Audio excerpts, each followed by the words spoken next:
Hello ಸ್ನೇಹಿತರೆ, ಶ್ರೀ ರಂಗ ಟಿವಿಗೆ ಸ್ವಾಗತ.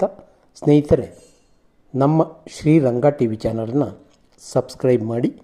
ಸ್ನೇಹಿತರೆ, ಈ ದಿನ ಮನೋಲ್ಲಾಸದಲ್ಲಿ ಸನ್ಮಾರ್ಗದ ಯಶಸ್ಸಿನ ಬಗ್ಗೆ ತಿಳಿದುಕೊಳ್ಳೋಣ. ಮಹಾಭಾರತದ ಯುದ್ಧ ಮುಗಿದ ಆ ಕೊನೆಯ ಕ್ಷಣಗಳು, ದುರ್ಯೋಧನ ಗುಟುಕು ಜೀವ ಉಳಿಸಿಕೊಂಡಿದ್ದ ಆ ಸಮಯದಲ್ಲೂ ಆತನೊಳಗೆ ಹತಾಶೆ, ನಿರಾಶೆಗಳ ಕನವರಿಕೆಗಳೇ ಆವರಿಸಿಕೊಂಡಿದ್ದವು. ಮತ್ತೊಂದಷ್ಟು ಪ್ರಯತ್ನ ಮಾಡಿದ್ದರೆ ನಾವೇ ಗೆಲ್ಲುತ್ತಿದ್ದೆವು ಎನ್ನುವ ನಿರೀಕ್ಷೆ ಅವನ ಮುಖಭಾವದಲ್ಲಿ ಗೋಚರಿಸುತ್ತಿದ್ದರೂ ಅದನ್ನು ಹೇಳಲಾಗದಷ್ಟು ಕ್ಷೀಣನಾಗಿದ್ದ.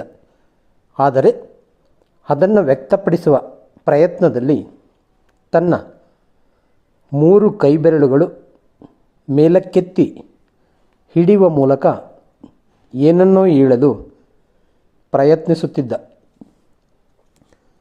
ಆತ ಹೇಳ ಬಯಸುತ್ತಿರುವುದು ಏನು ಎಂಬುದನ್ನು ಶ್ರೀಕೃಷ್ಣ ಮಾತ್ರ ಬಲ್ಲವನಾಗಿದ್ದ.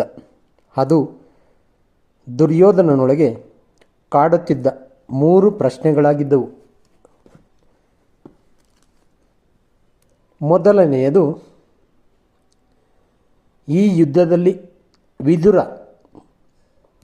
ಪಾಲ್ಗೊಂಡಿದ್ದರೆ ಜಯ ನಮ್ಮದಾಗುತ್ತಿತ್ತಲ್ಲವೇ ಎಂಬ ಆಶಾವಾದ. ಎರಡನೆಯದು, ಯುದ್ಧದ ನೇತೃತ್ವ ಅಶ್ವತ್ಥಾಮ ವಹಿಸಿಕೊಂಡಿದ್ದರೆ ನಾವು ಪಾಂಡವರನ್ನು ಸೋಲಿಸಬಹುದಿತ್ತಲ್ಲ ಎಂಬ ಸಾಧಿಸಲಾಗದ ಭಾವ. ಮೂರನೆಯದು, ಹಸ್ತಿನಾಪುರಕ್ಕೆ ಕೋಟೆ ಗೋಡೆಗಳನ್ನು ಕಟ್ಟಿ ರಕ್ಷಣೆ ಪಡೆದಿದ್ದರೆ ತಮ್ಮ ಅಸಂಖ್ಯ ಸೇನೆ ನಾಶವಾಗುವುದನ್ನು ತಪ್ಪಿಸಬಹುದಿತ್ತಲ್ಲ ಎಂಬ ಹತಾಶೆಯ ಕನವರಿಕೆ. ದುರ್ಯೋಧನನ ಮನದೊಳಗಿನ ಅವ್ಯಕ್ತ ಪ್ರಶ್ನೆಗೆ ಕೃಷ್ಣ ಉತ್ತರಿಸಿದ. ದುರ್ಯೋಧನ, ಒಂದೊಮ್ಮೆ ವಿದುರ ಸೇನಾಪತಿಯಾಗಿ ನಿಂತಿದ್ದರೆ ನಾನೇ ಶಸ್ತ್ರ ಹಿಡಿದು ಯುದ್ಧಕ್ಕೆ ನಿಲ್ಲುತ್ತಿದ್ದೆ. ನನ್ನ ಬಗ್ಗೆ ಪರಮ ಭಕ್ತಿ ಹೊಂದಿರುವ ವಿದುರ ನನ್ನೊಂದಿಗೆ ಯುದ್ಧ ಮಾಡುತ್ತಿರಲಿಲ್ಲ. ಅಶ್ವತ್ಥಾಮನನ್ನು ಸೇನಾಧಿಪತಿ ಮಾಡಿದ್ದರೆ ಕೌರವ ಸೇನೆಯ ಹಿರಿಯರು ಆತನ ಸಾರಥ್ಯ ಒಪ್ಪುತ್ತಿರಲಿಲ್ಲ.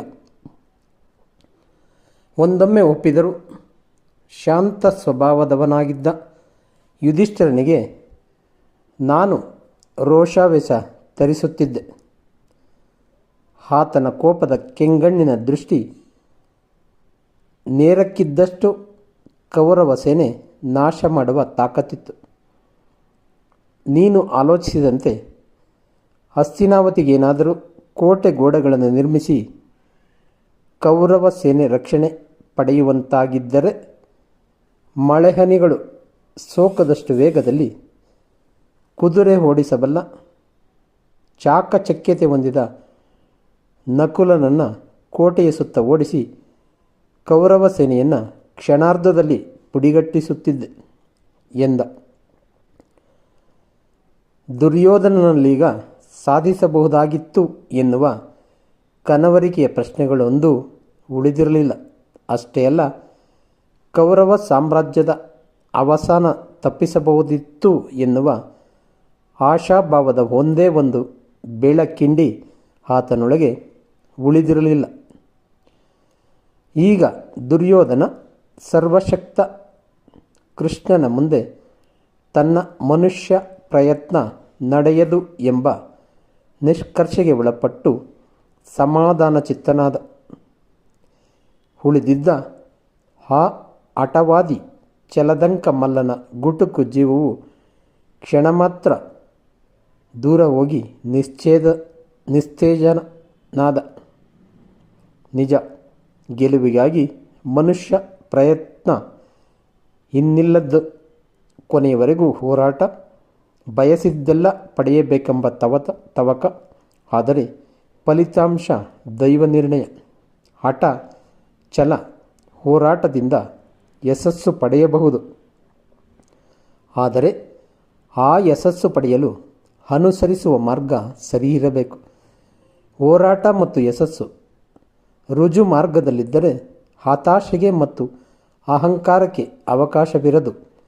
ಸನ್ಮಾರ್ಗದ ಶ್ರಮದಿಂದ ಪಡೆದ ಯಶಸ್ಸಿಗೆ ಮೌಲ್ಯ ಹೆಚ್ಚು ಮತ್ತು ಶಾಶ್ವತ ಎಂಬುದನ್ನು ನೆನಪಿಟ್ಟರೆ ಅಡ್ಡದಾರಿಯ ಯಶಸ್ಸಿಗೆ ಪ್ರಯತ್ನಿಸಬೇಕಿಲ್ಲ. ಹಾಗಾಗಿ ಸಿಗದಿರುವ ಬಗ್ಗೆ ನಿರಾಶೆ ಹೊಂದದೆ, ಸಾಧಿಸಿದ ಬಗ್ಗೆ ಅಹಂಕಾರ ಪಡದೆ, ಸಾಧಿಸಲಾಗದ ಬಗ್ಗೆ ನಿರಾಶೆ ತಾಳದೆ, ಸಾಧಿಸಿರುವ ಒಂದಷ್ಟರ ಬಗ್ಗೆ ತೃಪ್ತ ಭಾವ ಹೊಂದೋಣ. ಅದೇ ನೆಮ್ಮದಿ ತರುವ ಮಾರ್ಗ ಎಂಬುದನ್ನು ನೆನಪಿಡೋಣ. ಧನ್ಯವಾದಗಳು ಸ್ನೇಹಿತರೆ, ನಮ್ಮ ಶ್ರೀರಂಗ ಟಿ.ವಿ. ಚಾನಲನ್ನು ಸಬ್ಸ್ಕ್ರೈಬ್ ಮಾಡಿ. ಜೈ ಹಿಂದ್, ಜೈ ಕರ್ನಾಟಕ, ಜೈ ಶ್ರೀರಾಮ್.